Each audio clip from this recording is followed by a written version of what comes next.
जय हिंद। मैं राकेश और पेशी अकेडमी से आज हम प्रॉफिट एंड लॉस के अंतर्गत न्यू वैरायटी के प्रश्नों को डिस्कस करने जा रहे हैं। ध्यान दीजिएगा। टाइप 13 प्रॉफिट एंड लॉस में न्यू वैरायटी के प्रश्नों को हम डिस्कस करने जा रहे हैं। ध्यान दीजिएगा। मान लीजिए एक प्रश्न है, राम किसी वस्तु को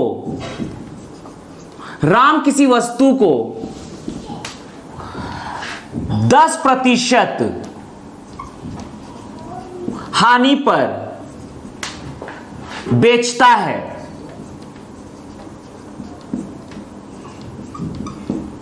राम किसी वस्तु को 10% हानि पर बेचता है। यदि वह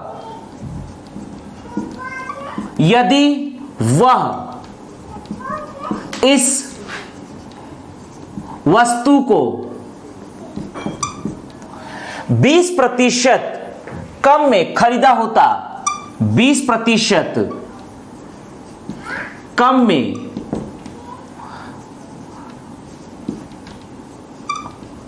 खरीदता तथा 55 रुपए अधिक में बेचा होता, 55 रुपए अधिक में बेचा होता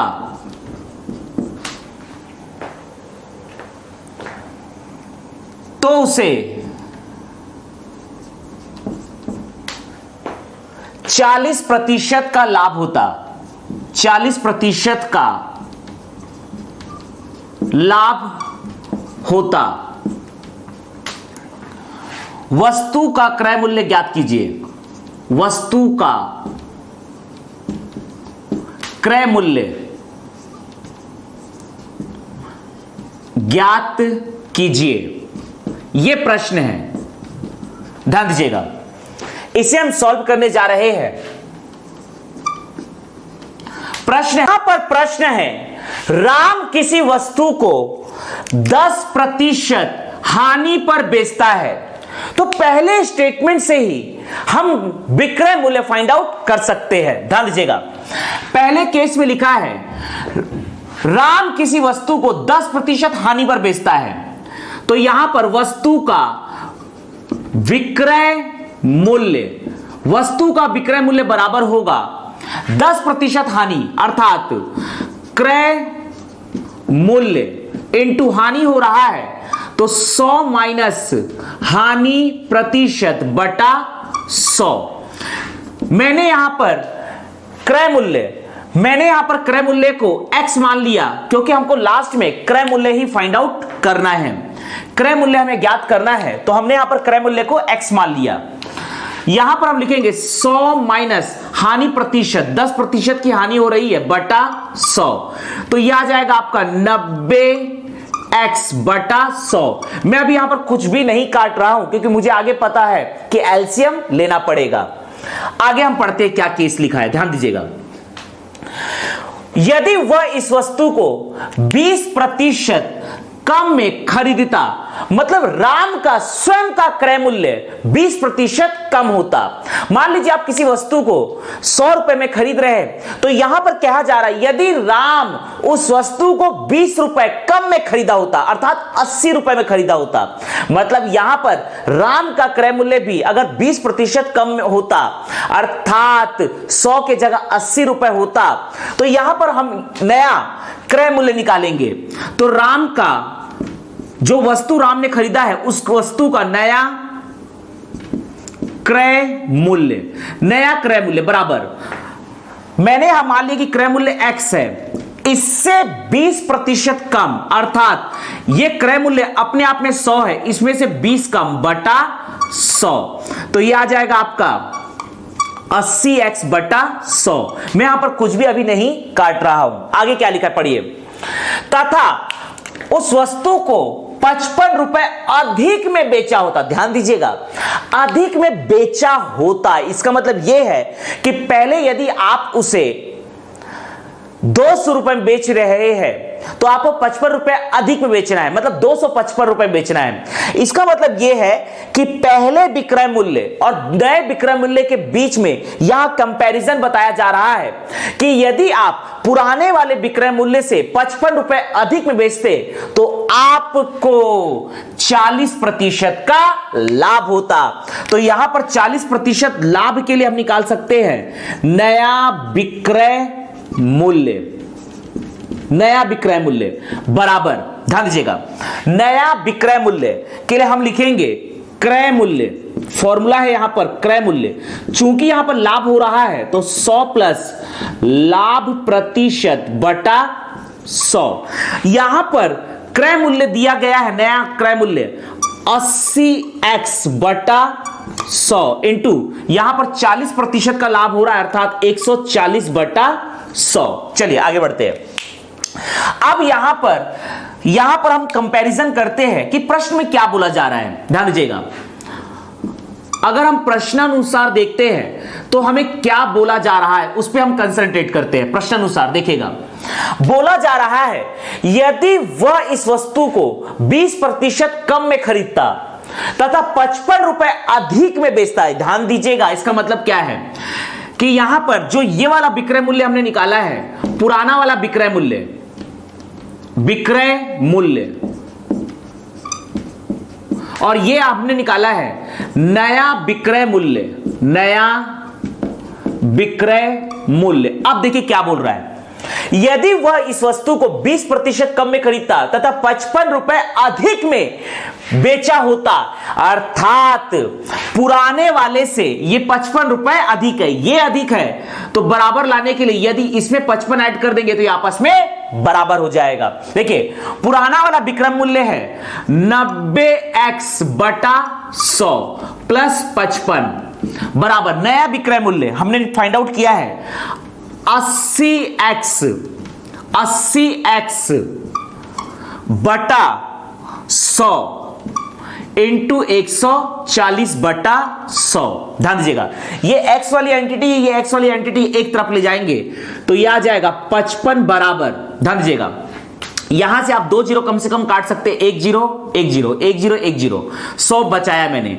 यहां पर 8 से मल्टीप्लाई करेंगे, 8 चौक 32 का 2 हासिल आया 3, 8 एकम 8 और 3 11 x बटा 100। इसको पक्षांतर करेंगे तो माइनस 90x बटा 100। यहां पर एलसीएम लेंगे तो एलसीएम आएगा 100 अर्थात 112 में से 90 घटाएंगे 2 तो ये 2 आएगा, 11 में से 9 गया, ये आएगा आपका 2 तो 22x। ध्यान दीजिएगा, तो ये हमारा आ गया है 55 बराबर 22x बटा 100। 11 दूनी 22, 11 पंचे 55, 2 से 2 पंचे 10 0, तो देयरफॉर x बराबर आएगा आपका 25 250 और ये x जो है ये है क्रय मूल्य, तो हमारा क्रय मूल्य होगा देयरफॉर क्रय मूल्य बराबर होगा x बराबर 250 रुपए। तो इस प्रकार से वस्तु का क्रय मूल्य होगा 250 रुपए। दूसरा प्रश्न सॉल्व करने हम जा रहे हैं। ध्यान दीजिएगा, अगला प्रश्न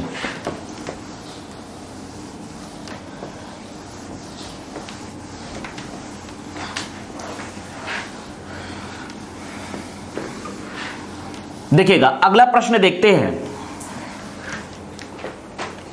देखिएगा, राम किसी वस्तु को 5% लाभ पर बेचता है, 5% लाभ पर बेचता है। यदि वह इस वस्तु को 5% कम में खरीदा होता, 5% कम में खरीदता तथा 1 रुपए कम में बेचा होता तो उसे 10% का लाभ होता। वस्तु का क्रय मूल्य ज्ञात कीजिए। अब ध्यान दीजिएगा, यहां प्रश्न लिखा है राम किसी वस्तु को 5% लाभ पर बेचता है। इसका सिंपल मतलब है कि आप पहले विक्रय मूल्य निकाल लीजिए। वस्तु का विक्रय मूल्य बराबर यहां पर 5% का लाभ हो रहा है। मैंने मान लिया कि क्रय मूल्य है x, तो यहां पर फॉर्मूला होगा क्रय मूल्य इनटू लाभ हो रहा है, अर्थात 100 प्लस लाभ प्रतिशत बटा 100। ध्यान दीजिएगा, मैंने मान लिया क्रय मूल्य x है इनटू 5% का लाभ हो रहा है, तो ये हो जाएगा 105 बटा 100, अर्थात मैं इसको कह सकता हूं 105x बटा 100। ध्यान दीजिएगा, अगला केस, यदि वह इस वस्तु को 5% कम में खरीदता तथा 1 रुपए कम में बेचा होता तो उसे 10% का लाभ होता। ध्यान दीजिएगा, सबसे पहले देखिए कि वस्तु को स्वयं राम 5% कम में खरीदा होता। इसका मतलब यह है कि सबसे पहले निकालिएगा नया क्रय मूल्य। नया क्रय मूल्य मैंने माना कि क्रय मूल्य x है, लेकिन स्वयं राम उस वस्तु को 5% कम में खरीदता, मतलब 100 माइनस 5 बटा 100, तो यह आ जाएगा आपका 95x बटा 100। ध्यान दीजिएगा, तथा 1 रुपए कम में बेचा होता तो 10% का लाभ होता। तो 10% लाभ के लिए नया विक्रय मूल्य बराबर होगा 10% के लाभ के लिए। ध्यान दीजिएगा, क्रय मूल्य यहां पर होगा क्रय मूल्य 95x बटा 100, 10% का लाभ हो रहा है, अर्थात 110 बटा 100। यहां पर यह आ गया 95x बटा 100 इंटू 110 बटा 100। अब ध्यान दीजिए क्या बोल रहा है, 1 रुपए कम में बेचा होता तो उसे 10% का लाभ होता। इसका मतलब पुराने वाले विक्रय मूल्य से नया वाला विक्रय मूल्य 1 रुपए कम है। तो यहां पर प्रश्नानुसार अगर हम ध्यान देते हैं इस बात को, ध्यान दीजिएगा कि यहां पर नया वाला विक्रय मूल्य जो है ये है पुराना वाला विक्रय मूल्य, और ये हम लिख रहे हैं नया विक्रय मूल्य। क्या कह रहा है, यदि वस्तु को 1 रुपए कम में बेचा होता, मतलब पुराने वाले को 1 रुपए कम में बेचा होता, तो ये नया वाला विक्रय मूल्य फाइंड आउट हो जाएगा। चलिए इस इक्वेशन में हम रखेंगे विक्रय मूल्य पुराना वाला है 105x बटा 100 माइनस 1 बराबर नया विक्रय मूल्य, ये हमने फाइंड आउट किया है 95x बटा 100 इंटू 110 बटा 100। ध्यान दीजिएगा, यहां पर 1 0 आप कैंसिल कर दीजिए, 1 0 1 0। यदि हम 5 से काटते हैं तो 5 दूनी 10 हो जाएगा, लेकिन ये 95 तो कटेगा, लेकिन 2 फिर भी बच जाएगा। मैं इसे अभी नहीं काट रहा हूं एलसीएम आसानी करने के लिए। तो यहां पर ये -1 को 95 कर देंगे तो यह आ जाएगा आपका 105x बटा 100, और इसको 95 करेंगे तो यह आ जाएगा -95 और ये आपका है 11, 95 और ये आपका है 11, तो 95 और 11 का मल्टीप्लाई करेंगे तो ये आ जाएगा आपका 5 9 14 का 4 हासिल है 1045, ये आपका आ गया 1045 x बटा ये आएगा आपका 1000 बराबर -1 को इधर लाए तो ये आ जाएगा इधर +1। चलिए सॉल्व करते हैं, यहां एलसीएम लेंगे तो एलसीएम आएगा 1000, इसीलिए मैंने यहां पर काटा नहीं था। 1 0 यहां पर चल जाएगा तो ये हो जाएगा 1000, 1 0 यहां बढ़ गया, -1045x बराबर 1, क्रॉस मल्टीप्लाई कीजिए, 1050 में से 1045 घटाएंगे तो ये आ जाएगा 5x बराबर 1000 को मल्टीप्लाई करेंगे 1 से तो 1000, 5 से 5 दूनी 10, 200, तो ये आ गया x बराबर 200, अर्थात देयरफॉर क्रय मूल्य बराबर होगा 200 रुपए, क्रय मूल्य बराबर होगा 200 रुपए। इसी प्रकार से हम एक अगला प्रश्न डिस्कस करते हैं। ध्यान दीजिएगा, नया प्रश्न,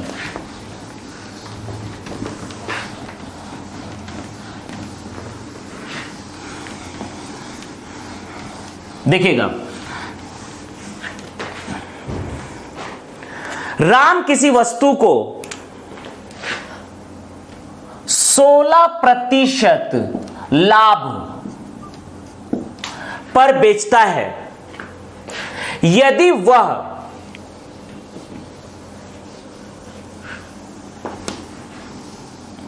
फ्रेश प्रश्न, यदि वह इस वस्तु को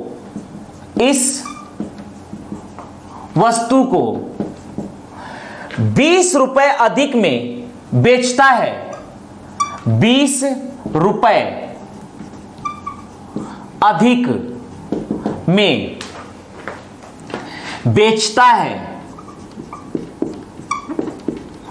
20 रुपए अधिक में बेचता है, तो उसे 20% का लाभ होता है। वस्तु का क्रय मूल्य ज्ञात कीजिए, वस्तु का क्रय मूल्य ज्ञात कीजिए। ध्यान दीजिएगा, फ्रेश प्रश्न, राम किसी वस्तु को 16% लाभ पर बेचता है। यदि वह इस वस्तु को 20 रुपए अधिक में बेचता है तो उसे 20% का लाभ होता है। ध्यान दीजिएगा, सबसे पहले दिया राम किसी वस्तु को 16% लाभ पर बेचता है, तो यहां पर वस्तु का विक्रय मूल्य बराबर क्रय मूल्य, मैंने मान लिया क्रय मूल्य x है, इंटू 16% लाभ अर्थात 116/100, तो यह आ गया आपका 116x/100। यदि वह इस वस्तु को 20 रुपए अधिक में बेचता है, दूसरा केस, यदि वह इस वस्तु को 20 रुपए अधिक में बेचता है तो उसे 20% लाभ होता है, अर्थात 20% लाभ के लिए नया विक्रय मूल्य, क्रय मूल्य तो वही रहेगा x, यहां पर नया विक्रय मूल्य के लिए 20% का लाभ हो रहा है, तो 120/100, यह आ गया आपका 120x/100। अब यहां पर प्रश्नानुसार क्या बोल रहा है समझिएगा, प्रश्नानुसार समझिए क्या बोल रहा है। यहां बोल रहा है यदि वह इस वस्तु को 20 रुपए अधिक में बेचा होता, मतलब पुराने वाले से 20 रुपए अधिक, तो पुराने वाले विक्रय मूल्य और ये आपका है नया विक्रय मूल्य, अर्थात नया विक्रय मूल्य पुराने विक्रय मूल्य से 20 रुपया अधिक है। इसलिए यहां पर यदि हम 20 जोड़ देंगे तो ये आपस में इक्वेट हो जाएगा, बराबर हो जाएगा। पुराना विक्रय मूल्य है 116x/100 प्लस 20 बराबर नया विक्रय मूल्य है 120x/100। इसको वहां पक्षांतर करेंगे तो यहां पर आ जाएगा 20 बराबर 120x/100 माइनस 116x/100।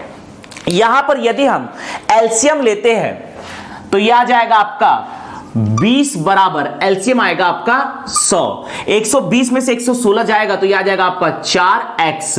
ध्यान दीजिएगा, 4 से आप काट सकते हैं, 4 पंचे 20, तो देयरफॉर x बराबर यह आ जाएगा आपका 500, तो देयरफॉर क्रय मूल्य बराबर आएगा 500 रुपए। तो इस प्रकार से प्रॉफिट एंड लॉस के प्रश्नों को हम सॉल्व कर सकते हैं। जय हिंद, जय भारत।